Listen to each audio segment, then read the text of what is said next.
అందరికీ జై శ్రీరామ్, జై తెలంగాణ. తెలంగాణ రాష్ట్ర ప్రజానికానికి రేపటి నుంచి కొత్త పింఛన్లకు దరఖాస్తులు ప్రారంభంగా పోతూ ఉన్నాయి. ఆల్రెడీ 1,20,000 దాకా పింఛన్లు దరఖాస్తులో ఉన్నటువంటి పింఛన్లు పాత దరఖాస్తులు ప్రజాపాలన కావచ్చు, కలెక్టర్ ఆఫీసులో కావచ్చు, అక్కడక్కడ దరఖాస్తులు ఉన్నాయని వెరిఫికేషన్ సిద్ధమైపోయినాయి. అవి ఆగస్టు 15 నాడు ఇవ్వబోతూ ఉన్నారు. ఇంకా మరి వేరే ఎక్కడ దరఖాస్తు చేసుకోవాలి, ఏ కేటగిరీ వారికి ఇస్తూ ఉన్నారు, వృద్ధులకా, దివ్యాంగులకా, వితంతువులకా, ఒంటరి మహిళలకా, ఎవరికి ఇస్తూ ఉన్నారు, ఇస్తే ఏం అర్హతలు ఉండాలి, ఇటువంటి విషయాలు ఈ వీడియోలో చాలా డీటెయిల్స్గా మాట్లాడుకుందాం. వీడియోకు కింద ఐ బటన్ ఉంటుంది, ఐ బటన్ ఖచ్చితంగా ప్రెస్ చేసి వీడియోను అందరికి షేర్ చేయాలని కోరుకుంటా ఉన్నాం. ఎందుకంటే ప్రతి ఒక్కరికి చాలా అవసరం. తెలంగాణ రాష్ట్రంలో ఉన్న ప్రతి ఇంటికి, ప్రతి మనిషికి ఉన్న సమస్య పెన్షన్లు. కాబట్టి ప్రతి ఒక్కరు ఈ వీడియోని షేర్ చేయాలని కోరుకుంటా ఉన్నా. ఎక్కడి నుంచి ఎక్కడి వరకు ఇవ్వబోతా ఉన్నారు అనేది ఈ వీడియో మీరు పూర్తిగా చూస్తే మీకు అర్థమవుతుంది. ప్రతి ఒక్కళ్ళు ఛానల్ సబ్స్క్రైబ్ చేసుకొని ఐ బటన్ మాత్రం ప్రెస్ చేసి మీకు ఏమైనా డౌట్ ఉంటే కామెంట్ కూడా చేయాలని కోరుకుంటా ఉన్నా. ఫస్ట్ మనము అర్హతలు ఉన్నవారు కొత్త పింఛను దరఖాస్తు చేసుకోండి అని ఇచ్చినటువంటి విధానాన్ని చూసుకుందాం. ఇప్పుడు పాస్బుక్ ఈ రకంగా వస్తుంది కావచ్చు, పింఛన్ పాస్బుక్ కూడా ఈ రకంగా ఇవ్వడం జరుగుతుందేమో అనిపిస్తూ ఉంది. పూర్తి మొదటి నుంచి వద్దాం. ఇగో దీంట్లో సదరం సర్టిఫికేట్ గురించి ఉంది, అలాగే ఎవరెవరికి ఇవ్వబోతా ఉన్నారు, వితంతువులు, అలాగే వాళ్ళకి ఏం కావాలి, ప్రతి ఒక్క డీటెయిల్స్ ఉన్నాయి. వీడియోను మాత్రం చివరి వరకు చూసి మీ అభిప్రాయాన్ని కామెంట్ చేయాలి. ఐ బటన్ మాత్రం ఖచ్చితంగా ప్రెస్ చేయాలని కోరుకుంటా ఉన్నా. కొత్త పెన్షన్ల పైన బిగ్ అప్డేట్. ఆసరా పెన్షన్లకు నేటి నుంచి దరఖాస్తులు. అర్హతలు ఇవే. టీఎస్ ఆసరా పెన్షన్ 2026 అంటే అట్టి 26 అనుకోవద్దు. ఇక ఎక్కడి నుంచి ఆరంభం, ఎన్ని సంవత్సరాలు అవుతా ఉంది అని ఒకసారి మనం తెలుసుకోవాలి. Application from Telangana Aasara pension from today and eligibility and requirement. తెలంగాణలో పెన్షన్లు అప్లై చేసుకోవాలన్న అభ్యర్థులకు శుభవార్త. కొత్త పెన్షన్ కోసం దరఖాస్తు ఆహ్వానిస్తూ అర్హత కలిగినటువంటి వారికి ఆగస్టు 15 నాడు 1.30 లక్షల మందికి పింఛను మంజూరుకు గవర్నమెంటు జాబితా సిద్ధం చేసిందట. ఇటీవల సర్వేలో 1.20 లక్షల మంది అనర్హులుగా తేలడంతో వారిని ఆగస్టు నుంచి పింఛన్ నిలిపివేస్తూ ఉన్నట్టు ఆల్రెడీ ఈ నెలలో నిలిపివేశారని చెప్తా ఉన్నారు, అధికారులు ప్రకటించారు. అలాగే వారికి ఈ నెల 15 నుంచి కొత్త పింఛన్లు ఇచ్చేందుకు అవకాశం ఉంది. ఎవరికి అంటే ఇప్పుడు మనం ఒక్కసారి అప్పటి నుంచి మాట్లాడుకుంటా ఉన్నాం. ఏది ఈ మనకు సంబంధించినటువంటి ఇప్పుడు మనము ఆగస్టు 15 మన గవర్నమెంట్ ఏం చెప్పింది, ఆగస్టు 15 నాడు ఇస్తామని చెప్పింది. ఆగస్టు 15 నాడు ఎవరికి ఇవ్వబోతా ఉన్నారు? ఆగస్టు 15 నాడు ఇవ్వబోయేది కొత్తగా 1,30,000 మందికి పెన్షన్ మంజూరు చేసింది. దానికి గవర్నమెంట్ జాబితా సిద్ధం కూడా చేసింది. కనబడతా ఉంది కదా ఇక్కడ. ఇగో ఆగస్టు 15 నాడు 1,30,000 మందికి పెన్షన్ మంజూరుకు గవర్నమెంట్ జాబితా సిద్ధం చేసింది. అంటే వీళ్ళు ఆల్రెడీ దరఖాస్తు చేసుకొని ఉన్నారు అని అర్థం. మరి ఏ జిల్లాల వారు ఎవరు, అలాగే కొత్త పెన్షన్లు ఇంకా మనకేమని చెప్పింది, 2,50,000 పెన్షన్లు మొత్తానికి దరఖాస్తులు కూడా ఉంటాయని చెప్పింది కదా. మరి ఎక్కడ దరఖాస్తు చేసుకోవాలా, ఎటువంటి విధానాలు ఉన్నాయి అనే విషయాన్ని స్పష్టంగా తెలుసుకుందాం. వీడియోను చివరి వరకు చూసే బాధ్యత మీది. కనబడుతుంది కదా, ఆగస్టు 15 రోజు 1,30,000 మందికి తెలంగాణలో ఉన్న 33 జిల్లాలో మరి ఎక్కడెక్కడ ఇస్తారు అనేది గవర్నమెంట్ జాబితా సిద్ధం చేసిందని కూడా చెప్తా ఉన్నారు. ఇక దీని గురించి పూర్తి వివరాలు తెలుసుకుందాం. తెలంగాణ ప్రజలకు శుభవార్త. తెలంగాణలో కొత్త పెన్షన్ల కోసం నేటి నుంచి ప్రభుత్వం దరఖాస్తులు ఆహ్వానిస్తూ ఉన్నారు. అర్హతలు ఇవే అని చెప్తా ఉన్నారు. అర్హతలు ఇవే అంటే ఏమేమి అర్హతలు ఉన్నాయి ఏంది అని మనం తెలుసుకుందాం. ఇక్కడ వితంతువులు అని ఇచ్చారు.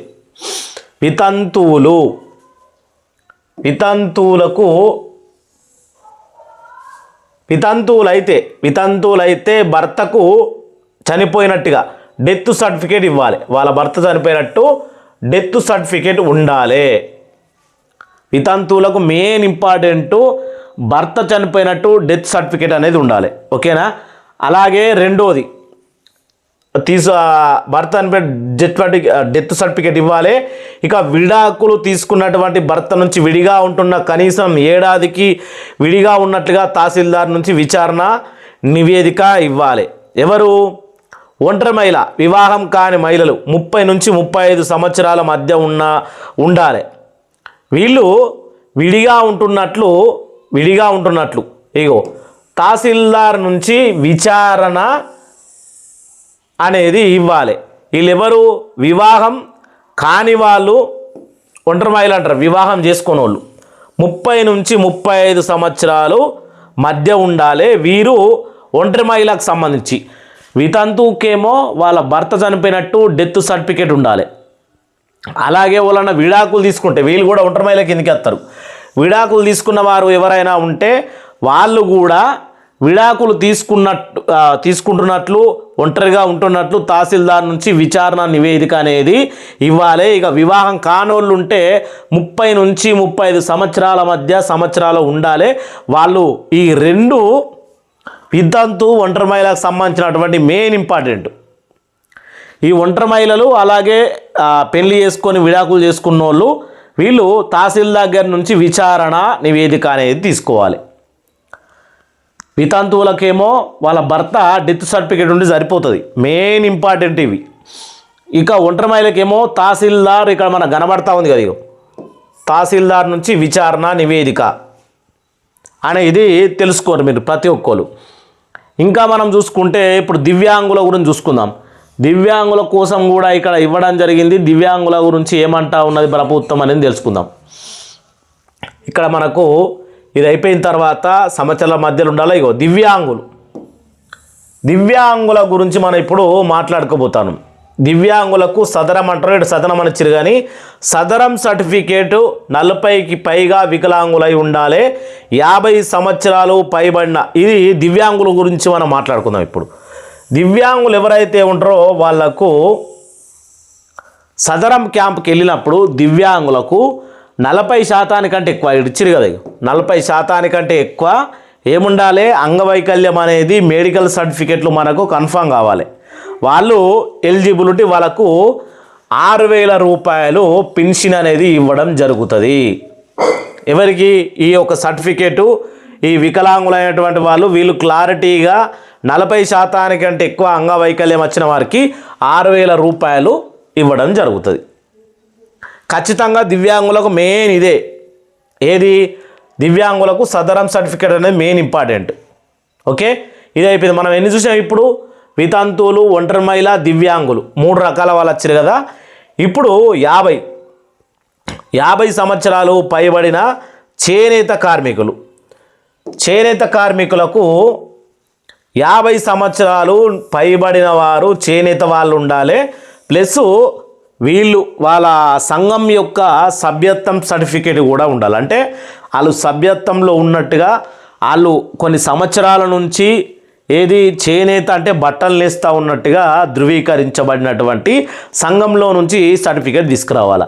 వాళ్ళ ఏజీ 50 సంవత్సరాలు పైబడి ఉండాలి. మరి కొంతమంది చాలామంది కామెంట్లు పెడతా ఉన్నారు, చేనేత కార్మికులు, కల్లుగీత కార్మికులు ఆధార్ కార్డులలో దీంట్లో ఏజ్ ఎక్కువగా వేయించుకుంటా ఉన్నారని. అది నడవది.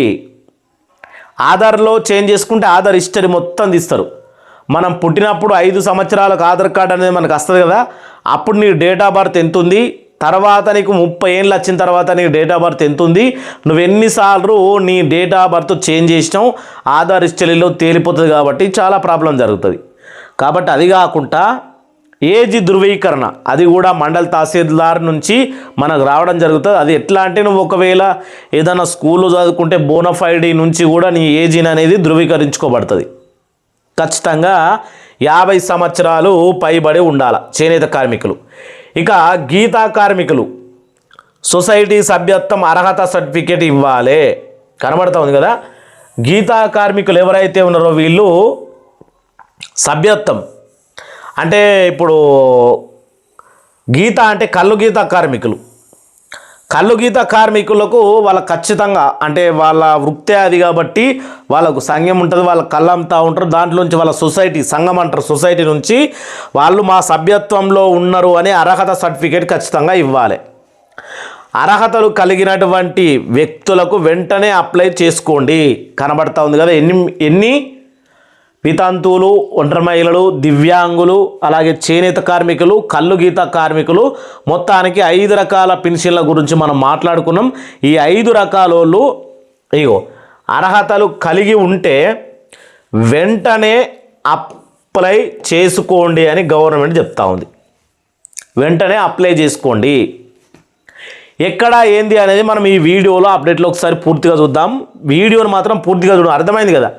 ప్రతి ఒక్కరికి దివ్యాంగులకు మాత్రం 40% పైగా, అది కూడా 2026లో తీసుకున్నది కావాలా, ఏది మెడికల్ సర్టిఫికేట్. మరి నువ్వు చెప్పినావు కదా భయ్యా మేము ఇది అది అని, 2025, 24 అయితే నడవది, 26దే కావాలి ఖచ్చితంగా. ఇక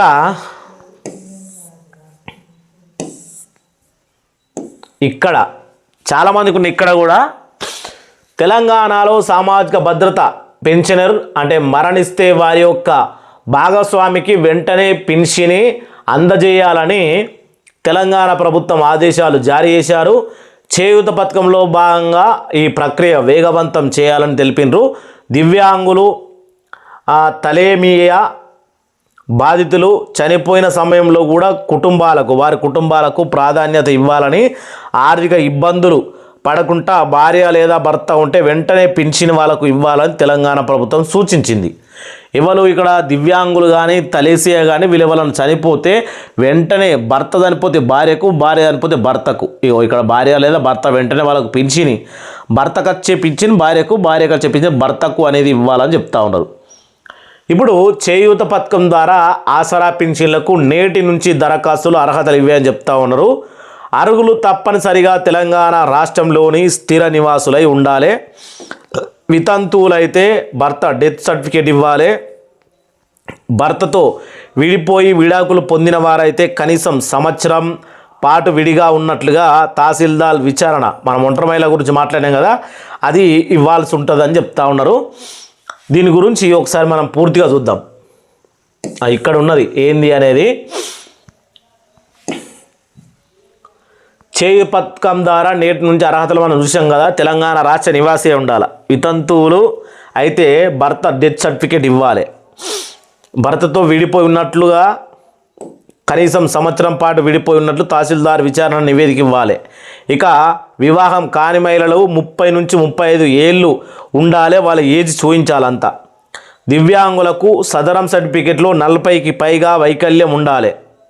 50 ఏళ్ళు పైబడిన చేనేత గీతా కార్మికులకు సొసైటీ సభ్యత్వం సంబంధించి సర్టిఫికేట్లు ఇవ్వాలి. ఆసరా పింఛన్లు దరఖాస్తు చేసుకోవడానికి డాక్యుమెంట్లు ఉన్నాయి, డాక్యుమెంట్లు కూడా చూపించబోతా ఉన్నా. ఇవి డాక్యుమెంట్లు అంటే ఇప్పుడు మనం ఒకసారి వీటి గురించి కొద్దిగా మాట్లాడాలి. ఇదేంటి అంటే అన్ని పింఛన్లకు ఇది వర్క్ అనేది చేస్తుంది. ఇప్పుడు ఆధార్ కార్డు ఉంది, మెయిన్ ముఖ్యంగా ప్రతి పింఛన్కి ఆధార్ కార్డు అవసరం.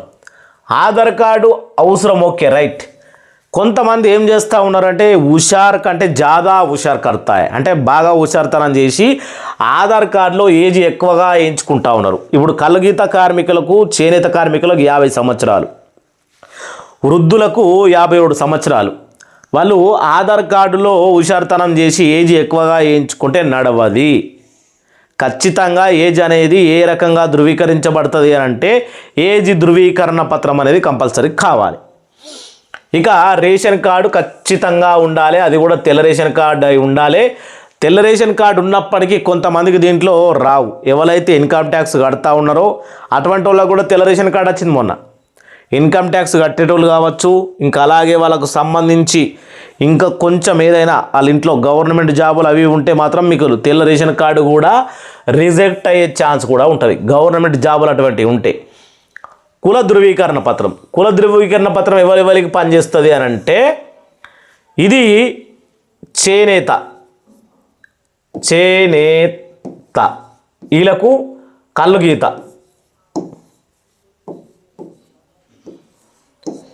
వీళ్ళకి ఎందుకంటే చేనేతకు కళ్ళుగీత వాళ్ళకు కుల ధృవీకరణ పత్రం అంటే ఫలాని వాళ్ళు ఇది నేస్తున్నారని చెప్పేసి వీళ్ళకు కళ్ళుగీత కార్మికులు గౌడ సంఘం చేనేత సంఘం నుంచి కూడా ఉంటుంది కాబట్టి వాళ్ళకు కుల ధృవీకరణ పత్రం అవసరం ఉంటుంది. కుల ధృవీకరణ పత్రం కొంతమందికి ఖచ్చితంగా అవసరం ఉంటుంది. కుల ధృవీకరణ పత్రం ఇక పనిచేసే మొబైల్ నెంబర్ అనేది అందరికీ ఉండాలి ఖచ్చితంగా. బ్యాంకు పాస్బుక్ మనం ఇచ్చేటప్పుడు చాలా జాగ్రత్తగా రన్నింగ్లో ఉన్న పాస్బుక్ ఇవ్వాలి. అది కూడా మంచి బ్యాంకు ఎన్నుకొని ఆ బ్యాంకు యొక్క డీటెయిల్స్ ఇవ్వాలని కోరుతా ఉన్నాం. ఇష్టం ఉన్నటువంటివి ఏదో పనికిరాని బ్యాంకు ఇవ్వకుండా డబ్బులు ఖర్చు అయినా సరే ఇంకా కొత్త బ్యాంకు తీసుకుంటే ఇంకా మంచిది. ఇవి అన్నీ ఇప్పుడు మనము వితంతు చూసాం, ఒంటరి మహిళ చూసాం, దివ్యాంగులు చూసాం, చేనేత చూసాం, కళ్ళుగీత చూసాం, వీళ్ళందరికీ ఇవన్నీ వర్తిస్తాయి. ఇవన్నీ డాక్యుమెంట్లు ఖచ్చితంగా ఉండాలి. కాబట్టి ఇందులో ఏది కూడా మీరు వీడియోను కావాలంటే మళ్ళా రిపీట్ చేసి చూసినా సరే కానీ ఇందులో ఏది కూడా మిస్ అవ్వకుండా మీరు జాగ్రత్త పడాలి అని నేనైతే మన సబ్స్క్రైబర్స్ అందరికీ చెప్తా ఉన్నా. ఇక ముఖ్య గమనిక ఈ వీడియోలో ఇదే లాస్ట్. ఇక్కడ ఏమిటి అని అంటే మనం మాట్లాడాల్సింది ముఖ్య గమనిక అని ఎందుకు ఇచ్చారంటే దీన్ని మనం ఫాలో కాకపోతే మాత్రం చాలా ప్రాబ్లాలు జరుగుతాయి. ఏం ప్రాబ్లాలు జరుగుతాయి?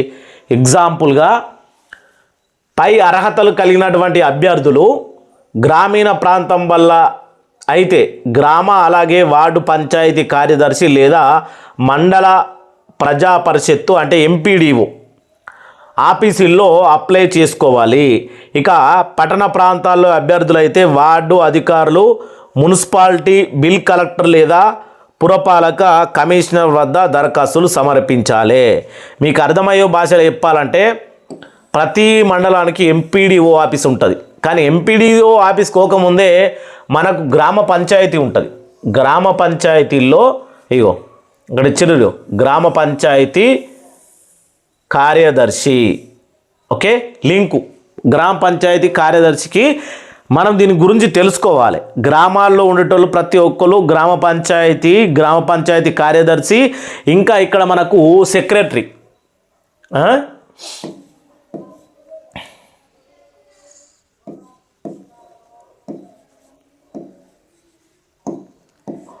సెక్రటరీ కూడా ఉంటారు. సెక్రటరీ కూడా వాళ్ళు కూడా ఈ గ్రామ పంచాయతీ కార్యదర్శి కంటే ఇంకొంచెం పెద్ద పోస్టే కాబట్టి వాళ్ళను కూడా సంప్రదించవచ్చు. ప్రతి గ్రామ పంచాయతీకి ఓ సెక్రటరీ ఉంటారు, వాళ్ళని మీరు సంప్రదించాలి. సంప్రదిస్తే ఈ 5 రకాల పింఛన్ల కోసం మనకు ఖచ్చితంగా తెలుస్తుంది. మొన్నటిదాకానైతే బీడీల పింఛన్ కూడా దరఖాస్తు చేసుకున్నారు. ఇక పట్టణ ప్రాంతాల్లో ఉండేటోళ్ళైతే అభ్యర్థులైతే వార్డు అధికారులు, ఎవరైతే వార్డు అధికారులు ఉంటారో వాళ్ళని సంప్రదించాలి. లేదు అట్లా కాదు అనుకుంటే మున్సిపాలిటీలో బిల్ కలెక్టర్ లేదా మున్సిపాలిటీలో బిల్ కలెక్టర్లను సంప్రదించాలి. లేదంటే పురపాలక కమిషనర్కు దరఖాస్తు అనేది ఖచ్చితంగా చేసుకోవాలి. దరఖాస్తులు సమర్పించాలి. ఎవరైనా సరే ఈ నిబంధనలు పాటించి ఈ అర్హతలు ఉన్నవారు దరఖాస్తు చేసుకొని ఒకవేళ మీ యొక్క ఊళ్ళో జాటింపులు కానీ మన గ్రామానికి ఒక వాట్సాప్ గ్రూప్ ఉంటుంది. వాట్సాప్ గ్రూపులో కానీ మన మెసేజ్లు పెడితే మీరు దానికి రిప్లై మీ గ్రామ పంచాయతీలో తెలుసుకోవాలి. ఇక పట్టణ ప్రాంతాల్లో ఉండేటోళ్ళు మీ యొక్క గ్రామ వార్డు లేదంటే మున్సిపాలిటీ కార్యాలయం దగ్గర ఖచ్చితంగా తెలుసుకోవాలి. దరఖాస్తు గురించి మన వీడియోను మీరు చూసారు కదా, ఎవరెవరికి ఏది ఇంపార్టెంట్ అనేది ఇంపార్టెంట్ అయింది మెయిన్గా ఉండాలి. మిగతా అన్నీ మీరు ఆటోమేటిక్గా చేసుకోవచ్చు. ఇందులో ఇన్కమ్ సర్టిఫికేట్ కూడా ఉంటుంది. పట్టణాల్లో ఉండేటోళ్ళకేమో 2 లక్షలు, గ్రామాల్లో ఉండేటోళ్ళకు 1,50,000. వీడియో చూసిన వాళ్ళు ప్రతి ఒక్కరు ఛానల్ సబ్స్క్రైబ్ చేసుకొని వీడియోని అందరికి షేర్ చేయాలి. ఐ బటన్ ప్రెస్ చేయరి. నెక్స్ట్ ఇంకా కొన్ని పింఛన్లు ఉన్నాయి. బీడీ కార్మికులు, వృద్ధులు, అలాగే వ్యాధిగ్రస్తులు, ఇట్లాంటి పింఛన్లు ఉన్నాయి. ఈ పింఛన్ల గురించి కూడా ఇంకేమైనా ఉంటే కూడా మన ఛానల్లో వీడియోలు వస్తూనే ఉంటాయి. సబ్స్క్రైబ్ అలాగే షేర్ చేయాలని కోరుకుంటూ జై శ్రీరామ్, జై తెలంగాణ.